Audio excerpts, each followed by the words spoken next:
Online coaching classes में आपका स्वागत है।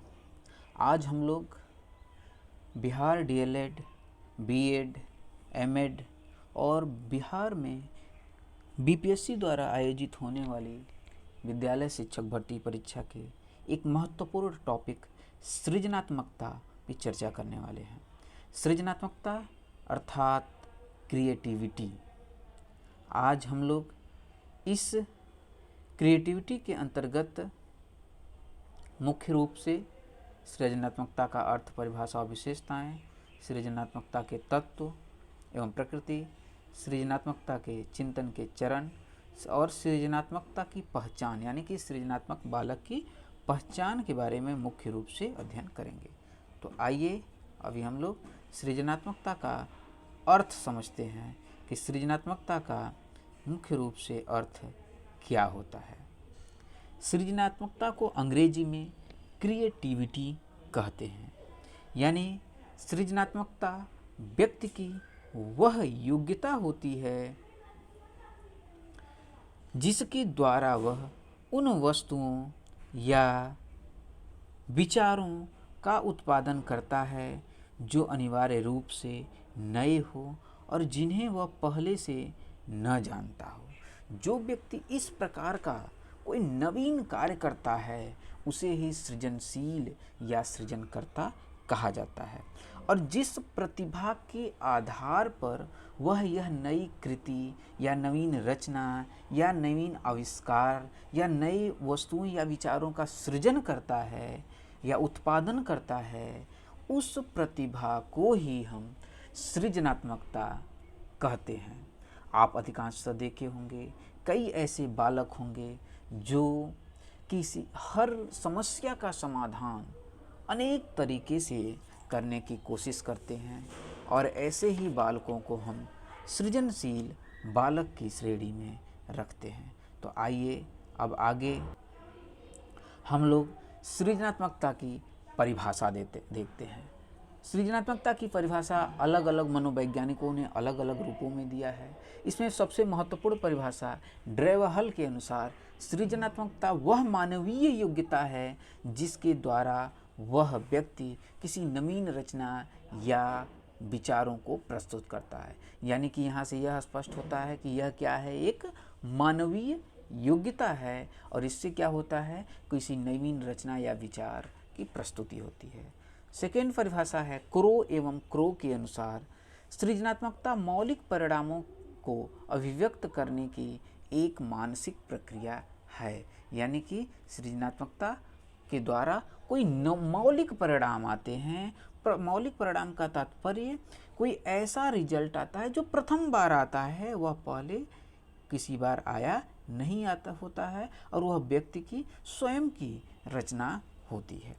और यह क्या है, सृजनात्मकता एक मानसिक प्रक्रिया है। यानी कि क्रो एवं क्रो में दो टर्म निकल करके आ रहा है, एक यह मौलिक परिणाम है और दूसरा एक मानसिक प्रक्रिया है। नेक्स्ट डेफिनेशन हम लोग देखते हैं क्रोल व ब्रूस के शब्दों में। सृजनात्मकता मौलिक उत्पाद के रूप में मानव मस्तिष्क को समझने, व्यक्त करने तथा सराहना करने की योग्यता व क्रिया है। यहाँ भी उन्होंने यही बात कहा है, मौलिक उत्पाद निकल करके आएगा जिसके द्वारा मानव मस्तिष्क को हम समझेंगे और उस मानव मस्तिष्क को समझने के पश्चात कुछ नवीन चीज़ों को व्यक्त करेंगे और उसकी सराहना करने की योग्यता है और क्रिया है। नेक्स्ट डेफिनेशन देखते हैं बैरन के अनुसार। इनका कहना है कि सृजनात्मक बालक पहले से विद्यमान वस्तुओं एवं तथ्यों को संयुक्त करके एक नवीन रचना कर देता है। यानी कि इनका कहना है कि जो भी सृजनशील बालक हैं वह पर्यावरण में विद्यमान वस्तुओं एवं तत्वों को जोड़ करके किसी एक नवीन रचना या नवीन उत्पाद का सृजन कर देते हैं। अब आगे आइए देखते हैं हम लोग कि सृजनात्मकता की क्या मुख्य विशेषताएं होती हैं। सृजनात्मकता की विशेषताएं। नंबर 1, सृजनात्मकता मौलिक अथवा नवीन हो। यानी जब हम सृजनात्मकता तभी कह सकते हैं जब कोई रचना या उत्पाद मौलिक हो या नवीन हो। सेकंड है सृजनात्मकता कार्य उपयोगी हो। यानी कि जो सृजनशील कार्य किया गया है, जो भी मौलिक या नवीन रचना या वस्तु उत्पाद निकली है, वह क्या होना चाहिए, उपयोगी होनी चाहिए। थर्ड क्या है, सृजनात्मक कार्य को समान रूप से मान्यता मिलनी चाहिए, यानी कि सभी पक्षों के द्वारा इसकी समान रूप से मान्यता होनी चाहिए कि हाँ यह तथ्य जो निकल कर के आया है सही है, तभी हम उसको सृजनात्मक कार्य कह सकते हैं। सृजनात्मक कार्य में दो या अधिक वस्तुओं, तथ्यों आदि के संयोग से नवीनता का सृजन भी होना चाहिए। नेक्स्ट, सृजनात्मक कार्य द्वारा व्यक्ति की प्रतिभा का विकास होना आवश्यक है, यानी कि जो भी सृजनात्मक कार्य किए जाते हैं उसके द्वारा व्यक्ति की प्रतिभा का विकास होता है। अब हम कह सकते हैं कि सामाजिक जीवन जीने वाले ऐसे कौन से व्यक्ति हैं जिसको हम सृजनात्मकता की श्रेणी में रख सकते हैं, यानी कि वैसे व्यक्तियों में सृजनात्मकता का एग्जाम्पल हमें देखने को मिलता है।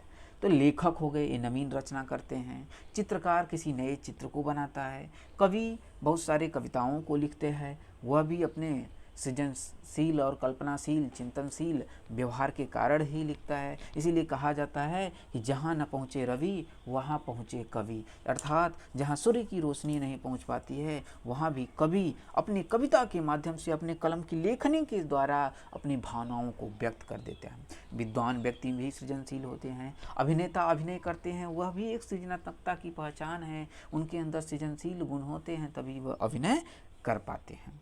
अब आगे हम लोग बढ़ते हैं और देखते हैं सृजनात्मकता के तत्व।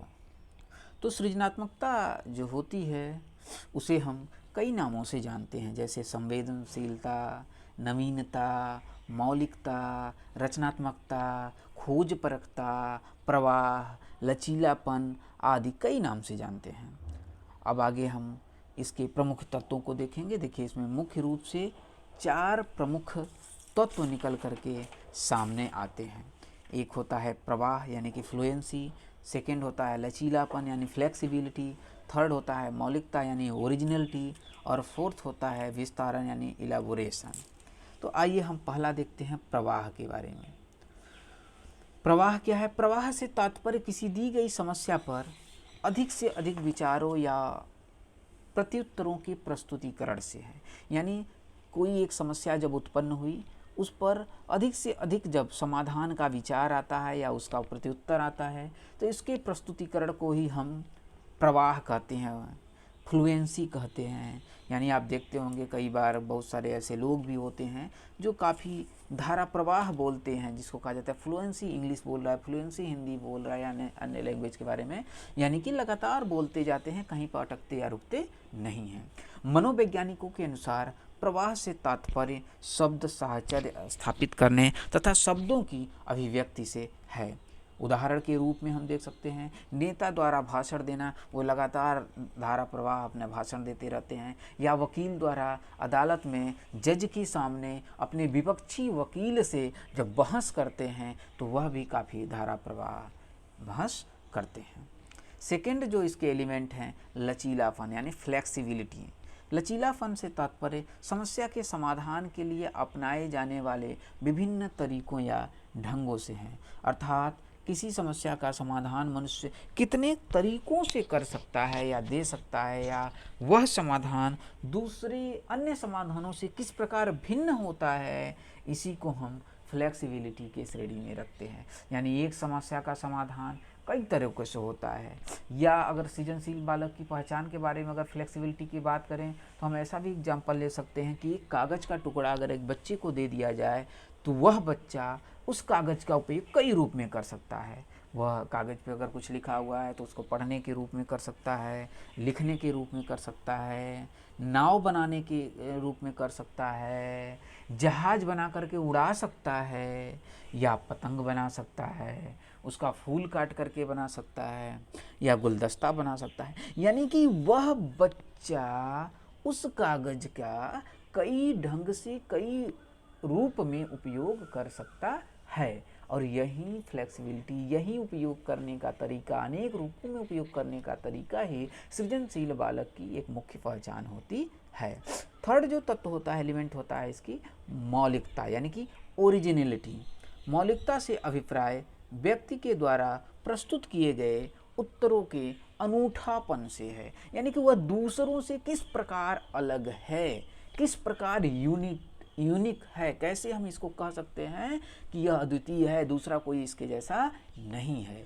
यह मुख्य रूप से नवीनता से संबंधित है, यानी जब अद्वितीय होगा निश्चित रूप से नवीन होगा।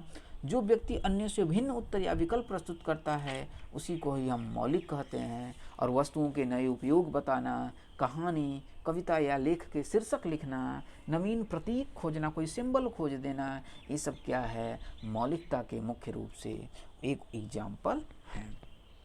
आइए अब देखते हैं जो लास्ट इसके एलिमेंट है, यानी कि विस्तारण, इलैबोरेशन। विस्तारण से तात्पर्य दिए गए विचारों या भावों की विस्तृत व्याख्या करने से है, कि इसकी विस्तृत व्याख्या की जाती है और व्यापक पूर्ति की जाती है या गहन रूप से प्रस्तुति की जाती है, इसे ही हम विस्तारण कहते हैं। विस्तारण को दो भागों में बांटा जा सकता है, एक शाब्दिक विस्तारण और दूसरा अशाब्दिक विस्तारण या आकृति विस्तारण। शाब्दिक विस्तारण में क्या होता है कि किसी दी गई संक्षिप्त घटना, क्रिया, कार्य या परिस्थिति को हम विस्तृत रूप में करके शब्दों के द्वारा प्रस्तुत करते हैं, बढ़ा चढ़ा करके शब्दों के द्वारा प्रस्तुत करते हैं। जबकि आकृति विस्तारण में क्या होती है कि किसी दी गई रेखा या अपूर्ण चित्र में कुछ जोड़ करके उससे एक पूर्ण एवं सार्थक चित्र बना देना होता है। यानी कि अगर सामान्य रूप में हम कहें तो बच्चों को यदि कह दिया जाए कि आप टूर गए थे, उसको अपनी भाषा में लिख करके दीजिए, तो बच्चा लिख करके देता है, तो वहाँ समझ में आता हुआ कि उसको कितना विस्तारित करके उसको अच्छे से लिख पाया है, वहाँ की परिस्थितियों को किस तरीके से अपने शब्दों में वह पिरो पाया है। या कोई चित्र, जैसे हम क्वेश्चन हल करते हैं, फिलिंग द ब्लैंक्स करते हैं, तो उस तरीके से नहीं करके कोई चित्र अपूर्ण रूप से कुछ सिंबल या डॉट डॉट चिन्ह दे दिया जाए, बच्चों को कहा जाए इससे कोई आप एक आकृति बनाइए, तो उस आकृति को पूर्ण करके वह क्या कर सकता है, किसी चीज़ को बनाता है। या अगर सामान्य रूप में हम एक और एग्जाम्पल ले सकते हैं कि बच्चे आप देखते हैं वो किंडर जॉय चॉकलेट खरीदते हैं, उसमें अलग अलग पार्ट्स दे करके आता है, कुछ अलग खिलौना बनाने के लिए। अब बच्चा उस चित्रों को देख करके, उस बॉडी पार्ट्स को देख करके अलग अलग ढंग से उसको जोड़ करके एक खिलौना बना देता है, पूर्ण और सार्थक चीज़ बना देता है, इसे ही हम विस्तारण कहते हैं। अब आगे हम लोग सृजनात्मकता की प्रकृति को देखेंगे कि सृजनात्मकता की प्रकृति क्या है। तो मुख्य रूप से सृजनात्मकता की जो प्रकृति है वह है फर्स्ट सर्वव्यापकता, यानी सृजनात्मकता सर्वव्यापक है। प्रत्येक व्यक्ति में कुछ न कुछ सीमा तक सर्वव्यापकता अवश्य होती है, सृजनात्मकता अवश्य होती है, यानी कि कुछ कम होती है या ज़्यादा हो सकती है। सेकेंड है नवीनता, यानी सृजनात्मकता में पूर्ण या आंशिक रूप से एक नई पहचान की उत्पत्ति मौजूद होती है, जिसे हम नवीनता कहते हैं। थर्ड है प्रक्रिया या फल, सृजनात्मकता में एक प्रोसेस के अंतर्गत होता है और इसका निश्चित रूप से कोई ना कोई फल निकल करके सामने आता है। नेक्स्ट है परीक्षण द्वारा पोषित, यानी सृजनात्मक जो योग्यताएं होती हैं वो एक प्राकृतिक देन है, किंतु इसे हम प्रशिक्षण द्वारा या शिक्षा द्वारा इसको हम बढ़ा सकते हैं। नेक्स्ट है अनोखी या अनुपम, यानी कि यह क्या है, अद्वितीय है, अनुपम है। सृजनात्मकता एक अनोखी मानसिक प्रक्रिया है जिसके साथ कई प्रकार की मानसिक योग्यताएं और व्यक्तित्व की विशेषताएं जुड़ी होती है, जिसके द्वारा वह बच्चा अपना सृजनशीलता का परिचय देता है। नेक्स्ट है मौलिकता, यानी कि सृजनात्मकता का जो परिणाम होता है, जो रिजल्ट निकल करके आता है, वो मौलिक होता है और लोगों को एक लाभदायक फल देता है, यानी कि उपयोगी होता है। नेक्स्ट है प्रसन्नता तथा संतोष का स्रोत, यानी जो भी कोई सृजनात्मक व्यक्ति होता है वह सृजन करता है किसी नवीन चीज़ों का, तो उसे संतोष प्राप्त होता है, खुशी मिलती है। नेक्स्ट है लचीलापन, यानी कि चिंतन और व्यवहार में लचीलापन ही सृजनशील व्यक्ति की एक महत्वपूर्ण विशेषता होती है। जो सृजनशील व्यक्ति होता है वो हमेशा एक नए दृष्टिकोण, व्यवहार और विचार अपनाने के लिए तैयार रहता है। वह समस्या के नवीन हल ढूंढने में सफल होता है, वो समस्या को बढ़ाने का प्रयास नहीं करता है, समस्या को हल करने का प्रयास करता है। नेक्स्ट है प्रतिक्रियाओं की बहुलता, यानी इस पे जो भी चिंतन करता है सृजनात्मक व्यक्ति वो विभिन्न प्रकार की प्रतिक्रियाएं आती हैं जिसमें से वो चयन करता है और सफल होता है। नेक्स्ट है विस्तृत क्षेत्र, यानी सृजनात्मकता की जो व्याख्या होती है वह काफ़ी विशाल और विस्तृत क्षेत्र में होता है। कोई भी विचार अथवा अभिव्यक्ति सृजनकर्ता के लिए मौलिक हो जाती है और वही बात सृजनात्मकता की उदाहरण होती है। जैसे कोई व्यक्ति मानव दक्षता के सभी पक्ष में शामिल होते हैं। कोई व्यक्ति कहानी लिख सकता है, कोई नाटक लिख सकता है, कोई कविता लिख सकता है, गीत लिख सकता है, चित्रकला, संगीत, नृत्य या मूर्तिकला, अनेक क्षेत्रों में कोई कार्य कर सकता है। और ऐसे विस्तृत क्षेत्र को ही हम सृजनशील के क्षेत्र के रूप में भी चर्चा करते हैं। पुनः व्याख्या, सृजनात्मक व्यक्ति या सृजनशीलता में ऐसा नहीं है कि केवल मौलिक या नवीन रचना ही निकल करके आती है। पूर्व निर्धारित किसी रचनाओं की हम पुनः व्याख्या भी आंशिक रूप से कर सकते हैं, किसी नवीन चीज को उसमें जोड़ सकते हैं और यही व्यक्ति सृजनशीलता की पहचान भी होती है। नेक्स्ट है सृजनात्मकता का एक व्यक्तित्व। हर सृजनात्मक व्यक्ति में एक उसका व्यक्तित्व होता है। वह व्यक्तित्व की एक महत्वपूर्ण गुण होती है मौलिक चिंतन, और उसके परिणाम पर पहुंचने के लिए वह स्वतंत्र होता है। वह असामान्य ढंग से चिंतित होता है और समझौता करता है, जिसके द्वारा वह सफल हो जाता है। और इस तरीके से अब आगे हम लोग बढ़ते हैं सृजनात्मक चिंतन के चरण या अवस्थाएं, यानी कि इसके स्टेप क्या हैं या स्टेजेज क्या हैं, किसके, क्रिएटिविटी के। तो किसी भी व्यक्ति द्वारा सृजनात्मक चिंतन में मुख्य रूप से कुल 4 चरण या 4 अवस्थाएं होती हैं, लेकिन यह आवश्यक नहीं है कि यह जो चरण है, स्टेप हैं या स्टेजेज हैं, यह इस निश्चित सीक्वेंस में ही हो। यह समस्या व्यक्ति के सामने जो भी समस्या रखा जाता है सृजनात्मक व्यक्ति के सामने, वह समस्या का समाधान किसी अन्य रूप में भी कर सकता है, या उस समस्या का समाधान वह सेकेंड स्टेप, थर्ड स्टेप में भी हो सकता है। जरूरी नहीं है कि वह 4th स्टेज तक ही जाए। फिर भी आइए इसके हम कुल 4 जो चरण हैं या अवस्थाएं हैं, स्टेजेज हैं, उसका अध्ययन करते हैं। पहला है आयोजन। यह सृजनात्मकता चिंतन की एक पहली अवस्था है जिसमें व्यक्ति समस्या से संबंधित विभिन्न पहलुओं का सामना कर समस्या के समाधान के लिए चिंतन, तर्क वितर्क तथा प्रयास और त्रुटि विधि का सहारा लेता है, लेकिन इसके बावजूद वह समस्या के समाधान तक नहीं पहुंच पाता। यानी कि इस आयोजन में या प्रिपरेशन, जैसा कि नाम है, तैयारी करना, इसमें व्यक्ति का सामना पहली बार किसी समस्या से होता है और इसके विभिन्न पहलुओं पर अध्ययन करता है, चिंतन करता है, तर्क वितर्क करता है, कई प्रकार के प्रयास करता है, कई बार गलतियां भी होती हैं, उसको दूर करने का भी प्रयास करता है, लेकिन वह समस्या के समाधान नहीं कर पाता है। सेकेंड इसका फिर स्टेज आता है उद्भवन, इनक्यूबेशन। ये सेकेंड स्टेज होता है जब व्यक्ति काफ़ी प्रयास करने के बावजूद अपनी समस्या का समाधान करने में असफल हो जाता है, तो यह या तो शांत होकर के, निष्क्रिय होकर के बैठ जाता है या फिर किसी अन्य कार्यों में तल्लीन हो जाता है। यही अवस्था उद्भवन कहलाती है। यानी इसमें क्या होता है, जो प्रथम अवस्था में जो आयोजन है, प्रिपरेशन है, उस अवस्था में व्यक्ति तर्क वितर्क करता है, चिंतन करता है, प्रयास और त्रुटि विधि का सहारा लेता है, इसके बावजूद भी समस्या के समाधान करने में सफल नहीं हो पाता है। और जब सफल नहीं हो पाता है तो वो क्या करता है, या तो शांत होकर के, निष्क्रिय होकर के बैठ जाता है या फिर किसी अन्य कार्यों में लग जाता है। यही अन्य कार्यों में लग जाना या शांत होकर के बैठ जाने की जो स्थिति होती है, इसी स्टेज को, इसी स्थिति को उद्भवन कहा जाता है। इसके बाद आता है थर्ड स्टेज, प्रदीप्ति या प्रबोधन, इल्यूमिनेशन। यह थर्ड स्टेज होता है।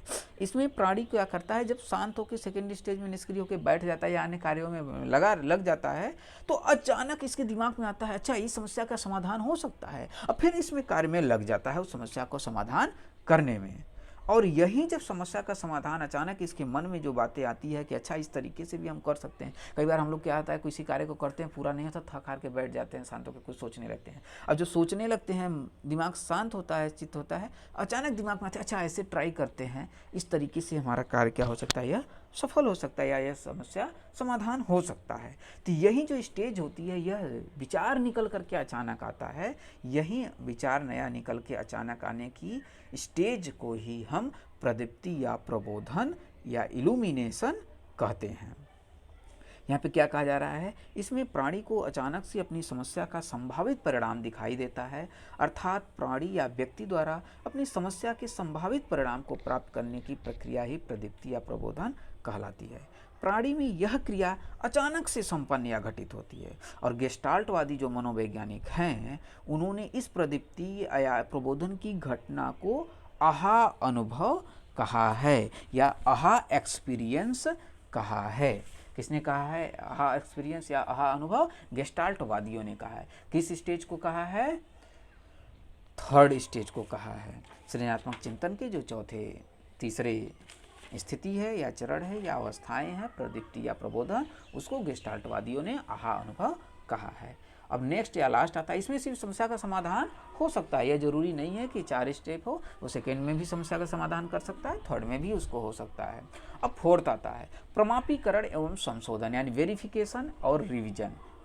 करें यह सृजनात्मक चिंतन की अंतिम अवस्था है जिसमें प्राणी अपनी समस्या के संभावित समाधान को मूर्त रूप देता है। यदि वह संभावित समाधान को मूर्त रूप देने में समस्या का समाधान हो गया तो यह अस्थायी हो जाता है और इसे ही प्रमापीकरण कहते हैं, वेरिफिकेशन कहते हैं। यानी कि जो संभावित समाधान व्यक्ति को निकल कर के सामने आया रहता है थर्ड स्टेज में, अगर यहाँ पे आके वह सफल हो जाता है तो अस्थायी हो जाता है या मान लेता है कि हम इसमें सफल हो गए, उसको वेरीफाई कर लेता है, प्रमापीकरण हो जाता है। और यदि संभावित समाधान वह सफल नहीं हो पाया, जो थर्ड स्टेज में आहा अनुभव निकल के आया था कि अच्छा ऐसे हो सकता है, लेकिन वह सफल नहीं हो पाया, समाधान नहीं हो पाया, तो वह व्यक्ति क्या करता है फिर अपने व्यवहार में परिवर्तन करके अपने समस्या को समाधान करने का प्रयास करने लगता है। और यही जो व्यवहार में परिवर्तन करके समाधान करने की कोशिश करता है, इसी को संशोधन कहा जाता है। अब आइए नेक्स्ट आते हैं हम लोग सृजनात्मकता की पहचान। जैसा कि आप देख रहे हैं कि सृजनात्मकता की पहचान, और ये आज के वीडियो का आपका लास्ट टॉपिक है, और इसके बाद हम नेक्स्ट वीडियो बनाएंगे, इसका क्रिएटिविटी का पार्ट 2 बनाएंगे, जिसमें आगे हम लोग सृजनात्मकता के प्रभावित करने वाले कारक और सृजनात्मकता की विविध तरीके क्या हैं, या फिर कैसे एक बालक के अंदर सृजनशीलता को हम बढ़ावा दे सकते हैं, और एक और टॉपिक उसमें डिस्कस करेंगे कि सृजनात्मकता के विकास में अभिभावक और शिक्षकों की क्या भूमिका होती है। इसको नेक्स्ट वीडियो में हम लोग टॉपिक क्लियर करेंगे इसको, इसलिए आप उस वीडियो को भी जरूर देखिएगा। आइए तो देखते हैं सृजनात्मकता की पहचान, कि बच्चों में सृजनात्मकता की पहचान करना शिक्षक के लिए अत्यंत ही आवश्यक है। शिक्षक विद्यालय अथवा कक्षा कक्ष में सृजनात्मक विद्यार्थियों की पहचान उसके निम्नलिखित गुणों के आधार पर कर सकते हैं। फर्स्ट क्या है कि सृजनशील विद्यार्थी के विचार और अभिव्यक्ति में मौलिकता पाई जाती है, अर्थात ऐसे विद्यार्थी के विचार एवं व्यक्ति में नवीनता एवं अनोखापन पाया जाता है। नेक्स्ट है सृजनशील जो विद्यार्थी होते हैं वे जिज्ञासु होते हैं, जागरूक होते हैं, उत्साही होते हैं, दूरदृष्टि वाले होते हैं और काफ़ी विनोद प्रिय होते हैं। ये सबसे मेल जोल करके रखना चाहते हैं, जिज्ञासु होते हैं, बहुत सारे प्रश्नों को पूछते रहते हैं, जागरूक रहते हैं, अवेयर रहते हैं सोसाइटी में क्या चीज़ें हो रही हैं, कैसे हो रहा है, इन सारी चीज़ों को, काफ़ी हंसमुख स्वभाव के होते हैं, उत्साही होते हैं और दूर की सोचने वाले होते हैं कि इसका फ्यूचर में भविष्य क्या पड़ेगा, इन सारी चीज़ों को देखने वाले होते हैं। नेक्स्ट इनकी विशेषताएं होती है या पहचान करने का तरीका हम हो सकता है कि ऐसे जो विद्यार्थी होते हैं उन लोगों में स्वतंत्र रूप से निर्णय लेने की क्षमता होती है। जो भी सृजनशील बालक होते हैं वे स्वतंत्र रूप से निर्णय लेते हैं। सृजनशील विद्यार्थी कल्पनाशील एवं खुले विचारों वाले होते हैं। एक कल्पनाशील होते हैं, किसी भी समस्या को कल्पना द्वारा विविध तरीके से समाधान के उपाय खोजते रहते हैं। नेक्स्ट ऐसे जो विद्यार्थी होते हैं वे आत्मविश्वासी होते हैं, इनका सेल्फ कॉन्फिडेंस काफ़ी हाई लेवल का होता है।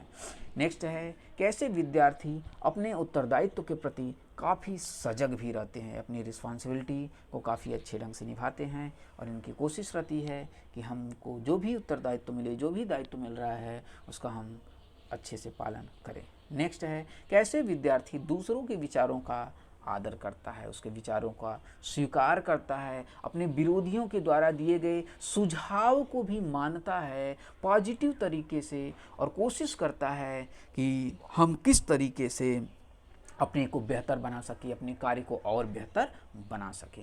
नेक्स्ट है, ऐसे विद्यार्थी के विचारों में काफ़ी लचीलापन पाया जाता है, यानी कि यह व्यवहारात्मक रूप से लचीलेपन के होते हैं, यानी समस्या का समाधान अगर एक रूप से नहीं हुआ तो अपने व्यवहार में परिवर्तन करते हैं, समस्या को समाधान करने के तरीके में परिवर्तन करते हैं और इस तरीके से लचीलेपन को अपना करके वे अपने समस्या में को समाधान में सफल हो जाते हैं।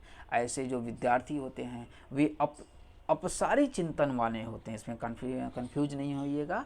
अपसारी चिंतन यानी डाइवर्जेंट थिंकिंग, यानी कि किसी एक समस्या का अनेक तरीके से समाधान करने के सोचने वाले, चिंतन करने वाले व्यक्ति होते हैं। और लास्ट विशेषता इसकी होती है जिसके आधार पर उनकी पहचान कर सकते हैं कि ऐसे जो विद्यार्थी होते हैं एक ही समस्या को कई तरीके से समाधान ढूंढते हैं, समाधान करते हैं। इस तरीके से आज हम लोगों ने इस वीडियो में क्रिएटिविटी के meaning, definition, characteristics, element, nature और स्टेजेज, स्टेप्स और इनकी पहचान करने की विशेषताओं के बारे में मुख्य रूप से देखा। आगे मिलते हैं नेक्स्ट वीडियो में, तब तक के लिए धन्यवाद।